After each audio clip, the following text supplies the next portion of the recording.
नमस्ते फार्मेसी के दोस्तों। एग्जाम की तैयारी जोरों पर होगी है ना? तो चलिए इसी तैयारी को और पक्का करते हैं। आज हम मेडिकल गैसों के टॉपिक को फटाफट रिवाइज करेंगे और मैं वादा करता हूं कि इस सेशन के बाद आपके सारे डाउट्स एकदम क्लियर हो जाएंगे। मुझे पता है carbon dioxide, oxygen, nitrous oxide, ammonia, यार ये सब गैसें कभी कभी बहुत कंफ्यूज कर देती हैं, है ना? किसका क्या काम है, कौन सा सिलेंडर किसका है, सिर घूम जाता है। लेकिन फिक्र मत करो, आज हम इन सबको इतने आसान तरीके से समझेंगे कि आप एग्जाम में कभी नहीं भूलेंगे। ठीक है, तो ये है हमारा आज का रोड मैप।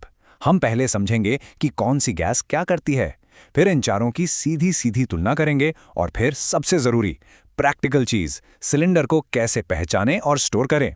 और आखिर में एक छोटा सा टेस्ट भी होगा। तो चलो शुरू करते हैं। तो सबसे पहले बात करते हैं श्वास उत्तेजकों की, यानी रेस्पिरेटरी स्टिमुलेंट्स। जैसा नाम से ही पता चल रहा है, ये वो गैसें हैं जो हमारी सांस की रफ्तार को बढ़ाती हैं, उसे उत्तेजित करती हैं। लेकिन मजे की बात यह है कि हमारे सिलेबस में जो दो गैसें हैं, वो दोनों ये काम बिल्कुल अलग अलग तरीकों से करती हैं। देखते हैं कैसे। चलिए एक सिचुएशन इमेजिन करते हैं। मान लीजिए कोई मरीज अचानक से बेहोश हो गया। उसे होश में लाने के लिए सबसे पहले दिमाग में क्या आएगा?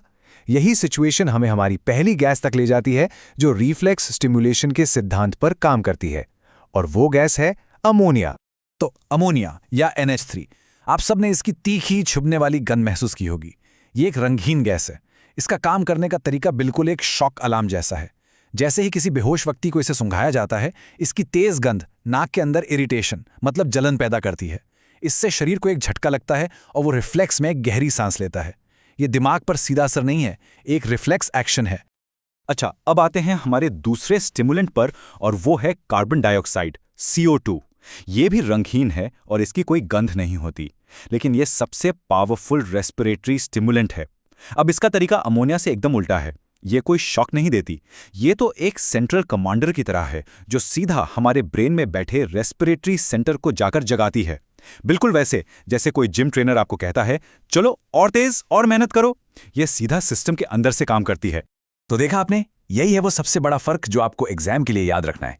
CO2 करती है सेंट्रल स्टिमुलेशन, यानी सीधा दिमाग पर असर, और अमोनिया करती है रिफ्लेक्स स्टिमुलेशन, यानी नाक में जलन के जरिए। एक अंदर से कमांड देता है, दूसरा बाहर से झटका देता है। ये पॉइंट एकदम रट लेना। चलिए अब स्टिमुलेंट्स को साइड में रखते हैं और अपनी अगली कैटेगरी पे आते हैं। ये जो गैसें हैं ना, ये सांस को तेज नहीं करती, पर मेडिकल फील्ड में इनकी इंपॉर्टेंस बहुत ज्यादा है और इनका काम भी बिल्कुल अलग है। फिर से एक क्लिनिकल सिचुएशन देखते हैं। एक पेशेंट इमरजेंसी में आया है, उसे सांस लेने में बहुत दिक्कत हो रही है। उसके खून में ऑक्सीजन लेवल खतरनाक रूप से कम हो गया है। इस कंडीशन को हम क्या कहते हैं? हाइपोक्सिया। अब बताइए, इस मरीज को बचाने के लिए कौन सी गैस चाहिए? वो गैस जो हमारे शरीर का फ्यूल है। बिल्कुल सही, ऑक्सीजन, O2। ये भी रंगहीन और गंधहीन है, और ये तो हम सब जानते हैं कि ये जिंदगी के लिए कितनी जरूरी है। एक बात का ध्यान रखना, ऑक्सीजन CO2 की तरह रेस्पिरेटरी सेंटर को स्टिमुलेट नहीं करती। इसका काम स्टिमुलेट करना नहीं, बल्कि सपोर्ट करना है।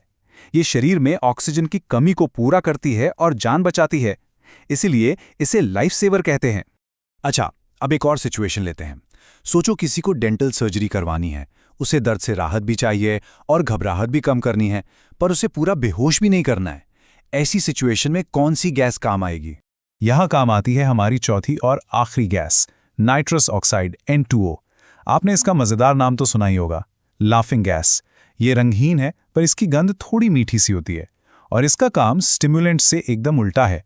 ये सेंट्रल नर्वस सिस्टम को स्टिमुलेट नहीं, बल्कि डिप्रेस करती है, मतलब शांत करती है। इसीलिए इसे एनेस्थीसिया और दर्द कम करने के लिए इस्तेमाल करते हैं। और हाँ, जब ये ऑक्सीजन के साथ मिक्स होती है तो इसे एंटोनॉक्स कहते हैं। बहुत बढ़िया। तो अब हम चारों गैसों से मिल चुके हैं। अब असली मजा आएगा। एग्जाम के लिए सबसे जरूरी होता है कंपैरिजन। तो चलिए इन चारों को एक ही टेबल में आमने सामने रखते हैं और देखते हैं कि इनमें क्या क्या फर्क है। इससे आपका रिवीजन सुपर फास्ट हो जाएगा। ओके, इस टेबल पर पूरा फोकस। देखिए, सबसे पहले CO2, यानी एक्शन क्या है? Central stimulant. और सिलेंडर में कैसे रहती है? लिक्विफाइड, यानी द्रवीभूत गैस। फिर है ऑक्सीजन, O2। इसका काम है हाइपोक्सिया को ठीक करना, और ये सिलेंडर में कंप्रेस्ड गैस की तरह रहती है। ये फर्क याद रखना, CO2 लिक्विफाइड है, O2 कंप्रेस्ड। अब नाइट्रस ऑक्साइड, N2O। ये CNS डिप्रेसेंट है, और ये भी CO2 की तरह लिक्विफाइड गैस के रूप में स्टोर होती है। और आखिर में अमोनिया, NH3। ये रिफ्लेक्स स्टिमुलेंट है और ये आमतौर पर सिलेंडर में नहीं बल्कि एक्वस सॉल्यूशन यानी पानी के घोल में होती है। तो चारों का एक्शन और स्टोरेज स्टेट सब अलग अलग है। चलो थियरी तो हो गई, अब आते हैं सबसे प्रैक्टिकल पार्ट पर, वो चीज जो आपको रोजाना हॉस्पिटल या फार्मेसी में काम आएगी। इन गैसों के सिलेंडर को पहचानना और उन्हें सही तरीके से स्टोर करना, ये बहुत जरूरी है। तो स्टोरेज के कुछ बेसिक नियम हैं। पहली बात, सभी सिलेंडरों को ठंडी और सूखी जगह पर रखना है। अब कुछ खास बातें। ऑक्सीजन, इसके पास तेल या ग्रीस जैसी कोई भी चीज़ बिल्कुल नहीं होनी चाहिए, क्योंकि ऑक्सीजन आग को सपोर्ट करती है, मतलब भड़का सकती है, बहुत खतरनाक हो सकता है। नाइट्रस ऑक्साइड को ठंडा रखना बहुत ज़रूरी है। क्यों? क्योंकि अगर गर्मी बढ़ी तो ये डिकम्पोज हो सकती है, मतलब टूट सकती है। और अमोनिया को तो कसकर बंद डिब्बों में हवा से दूर रखना है। अब सबसे इंपॉर्टेंट सवाल, आप एक सिलेंडर को देखकर कैसे बताएंगे कि उसमें कौन सी गैस है? इसका एक बहुत ही सिंपल 2 स्टेप का तरीका है जो कभी गलत नहीं होगा। स्टेप 1, सिलेंडर की पूरी बॉडी का रंग देखो। स्टेप 2, सिलेंडर की गर्दन यानी शोल्डर का रंग देखो। बस ये 2 चीजें। तो अब ये कलर कोड अपने दिमाग में बैठा लो। ऑक्सीजन जो हमारी लाइफ लाइन है, उसका सिलेंडर होता है काली बॉडी और सफेद गर्दन वाला, ब्लैक बॉडी व्हाइट शोल्डर, याद रहेगा। और नाइट्रस ऑक्साइड यानी लाफिंग गैस, उसका सिलेंडर होता है पूरा का पूरा नीला, एकदम फ्रेंच ब्लू। ये 2 तो एग्जाम के लिए सबसे जरूरी हैं, इन्हें तो घोट के पी जाओ। बहुत बढ़िया, मुझे लगता है अब आपको काफी कुछ क्लियर हो गया होगा। तो क्यों ना एक छोटा सा क्विज हो जाए। मैं आपसे 3 सवाल पूछूंगा, फटाफट जवाब देना और फिर हम सब कुछ समराइज करेंगे। रेडी? पहला सवाल स्क्रीन पर है। एक सिलेंडर जो पूरा का पूरा नीला है, उसमें कौन सी गैस होगी और उसका मेन यूज क्या है? सोचो सोचो। हाँ, बिल्कुल सही, वो है नाइट्रस ऑक्साइड और उसका काम है एनेस्थीसिया और दर्द कम करना। दूसरा सवाल, कौन सी गैस है जो सीधा दिमाग के रेस्पिरेटरी सेंटर पर जाके उसे कमांड देती है? हमारा सेंट्रल कमांडर कौन था? याद आया? Correct, carbon dioxide. और ये रहा तीसरा और आखिरी सवाल। एक मरीज बेहोश पड़ा है, आपको रिफ्लेक्स स्टिमुलेशन के लिए कौन सी गैस यूज करनी चाहिए? हिंट है तीखी गंध, शॉक एक्शन। अब तो बता दो। हाँ, एकदम सही, वो है अमोनिया। शाबाश। तो चलिए एग्जाम के लिए फाइनल टेक अवे पॉइंट्स देख लेते हैं। सिलेंडर कोड्स, ऑक्सीजन काली बॉडी सफेद गर्दन, नाइट्रस ऑक्साइड पूरा नीला, और इन सबको एक साथ याद रखने के लिए मैंने एक छोटा सा मेमोरी ट्रिक बनाया है। एक लाइन है, याद कर लो।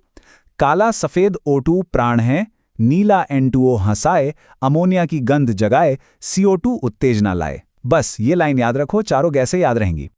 तो दोस्तों बस इतना ही था। अब आप मेडिकल गैसों के टॉपिक के लिए पूरी तरह से तैयार हैं। इन पॉइंट्स को बस एक बार और देख लेना। आपकी परीक्षा के लिए ढेर सारी शुभकामनाएं। फोड़ के आना।